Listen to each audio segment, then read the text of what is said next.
Hey, we had an infographic this week that you should check out, and it's just to kind of get your mind rolling. But a company put out an infographic on how virtual and augmented reality will change the way that we shop.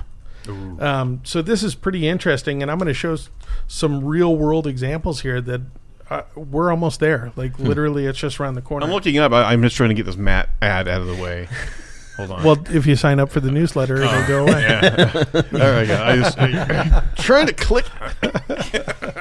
So for people that don't know the difference, augmented reality is basically the integration of graphical content into live videos or your user environment. So an example might be if you've ever held the Skyview app from like Google, where you can show it up to the sky and it's showing you, here's where the stars are and what they're called.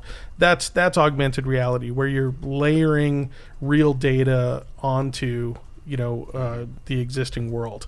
Then there's virtual reality, which is basically a totally artificial world.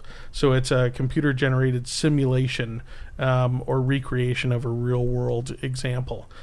So they go through a number of devices on this, and they talk about the investment. So Google, for example, spent $500 million on Magic Leap augmented reality technology. In 2015, $700 million was invested in AR and VR, and it's really just a huge, and it keeps going. The trend on investment in this keeps going.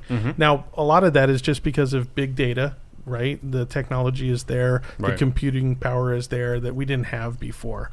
So a lot of these engines need absolutely incredible computing power behind it and data behind it. When you're talking to consumers, 79% of people who have tried like virtual reality want to try it again, and 81% of them recommend it to friends. So it's as hokey as it looks if you're watching on a YouTube video or whatever. The people that are experiencing it are pretty impressed with it. We saw one video I brought to the staff a while back. It was you were flying in the cockpit of a Blue Angel. Yeah. And I mean, it was the full immersion, full 360. Yeah. Incredible. I mean, if you're a fan of the Blue Angels, it was just amazing being and able to see that's that. a great example of what's not AR or VR. That's a 360 video. So thank you.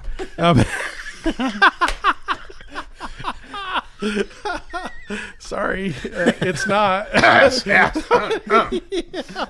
Wow, yeah, you're absolutely right. I just thought I'd take us off terrain a little bit. Now let's put it a different way. Now let's say that let's not. No. Let's say you went to a place and you sat down in a car, right? And it had a 360-degree screen, and that played with the sound and rumble, and the seat moved and everything else. Well, that would be virtual reality. Sorry. You're so much fun. But let's talk about from a shopping standpoint. This is really intriguing. So retail continues to plummet every year, and this year is no different. It was, I think it was down 3 times more than they even predicted that it would go down. So people are using Best Buy and everything as a showroom, basically, to touch and feel things and then bring it home.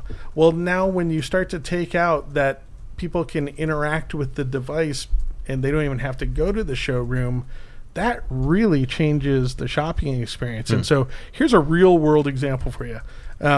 You want to buy a couch. We were looking at couches today because Sarah told us about, what was it? Love sack, baby, love sack. So Love Sack couches, you got to check them out. They are pretty cool, I got to admit. So, but let's say I wanted to buy one of those couches.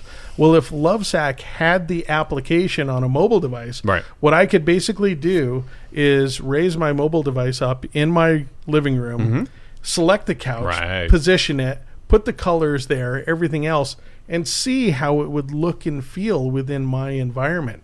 Now, that's something that you can't even get in the showroom, right? If you've been to a showroom, they're not going to have I think there's, 30 different, there's not 30, there's probably a dozen different, fabrics that you can use and everything else.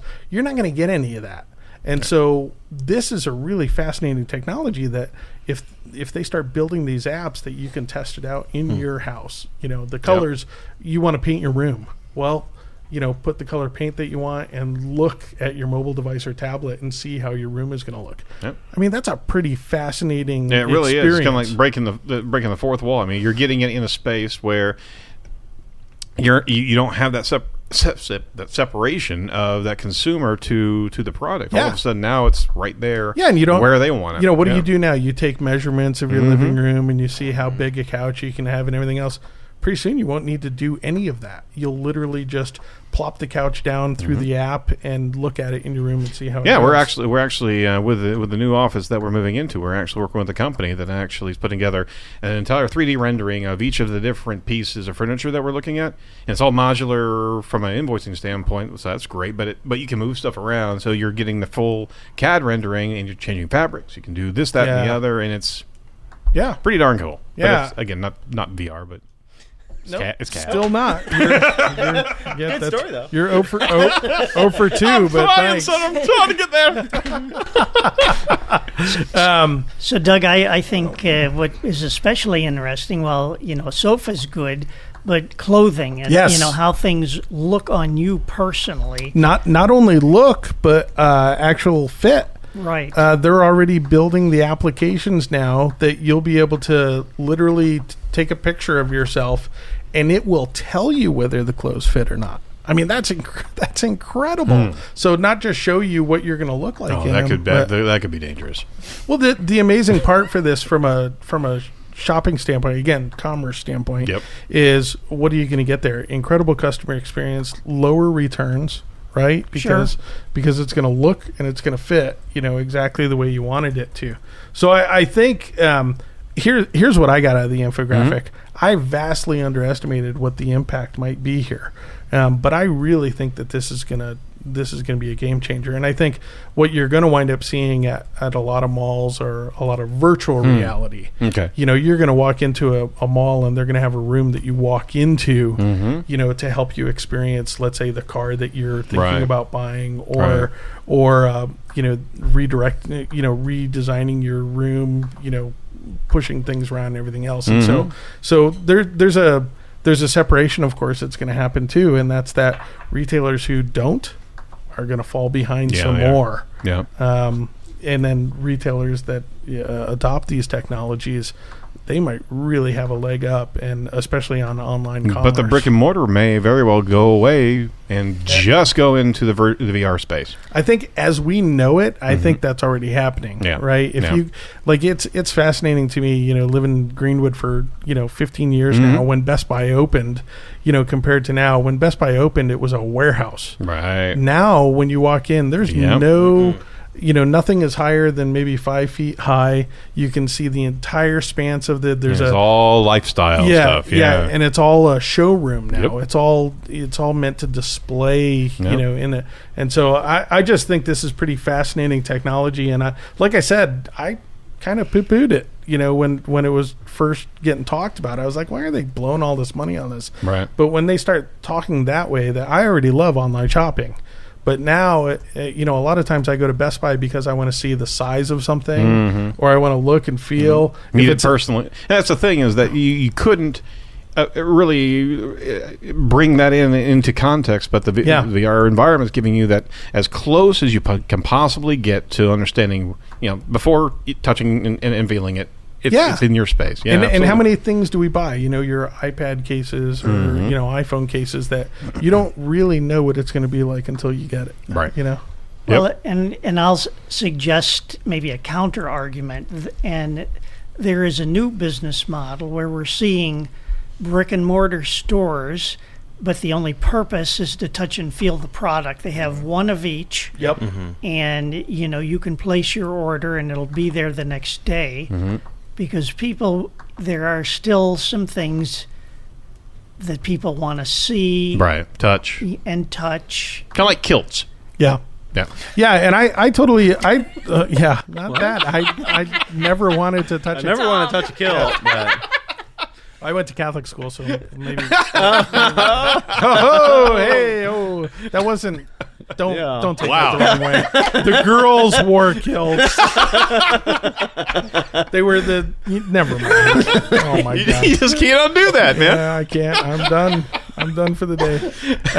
The last piece I wanted to add about this, so that I can somehow back out of this, is enhancing post-purchase experience is another opportunity here, and that's that when you let's say you buy a car and you get home. You guys have all bought cars, and when I bought my car, it does things that I didn't realize that it did. Sure. Like if I press, you can't blame the car on that, man. Like if I just pay the bloody ticket. Here's one. No, here's one. If I press the side view mirror and the direction of it, like at the same time, hold them down. Yeah. Both my side view mirrors will close in, like automatically. And then if I hold it down again, both like of them will go ears up. of a dog. Yeah, exactly. Okay. So I figured this out by accident. I was sitting, I was hitting it, and I was hitting the wrong button or whatever, and both of them went in, and I was like, "Ooh, this is cool." What is the bloody purpose of that? Well, if you're in a tight garage. Yeah, tight or parking. You don't want to get your mirror hit on the side of the road. Yeah. That's for people that live in Manhattan, definitely. Yeah, exactly. Huh. So here's the thing. Think about this, that when you buy your new car, you download the app and basically get a tour. And so you point the app, and it points it out. It points out, hey, if you press this and you do this and everything else. And so the post purchase experience with AR is going to be absolutely incredible as well. That I was on a couple sites today where you set up. When you set up a device, right? Use the small button on the left of the back of the where is this thing? If they had if they had an AR app that what you're saying is that you have no time to read or process the written word. You just want pictures painted for you. No, that's not what I'm saying. I'm saying a picture is worth 1,000. Oh, I see. And a video is worth millions. So anyways, check out the full infographic. It's pretty fascinating. They talk about everything from marketing campaigns with it, improved customer support, everything. And I think this is something that we need to look out for. It's going to be pretty fascinating when companies start rolling it out. Yeah, the adoption curve is going to be tough, but for the trailblazers, they're going to set the stage. Absolutely. Well, I think apps will come out that will help people. That if you're a product, manufacturer, there's going to be some app that you can do a 360, camera view and then add your touch points and everything else. So I think, like everything else, the technology to utilize it will catch up with the technology itself. No, I agree. All right.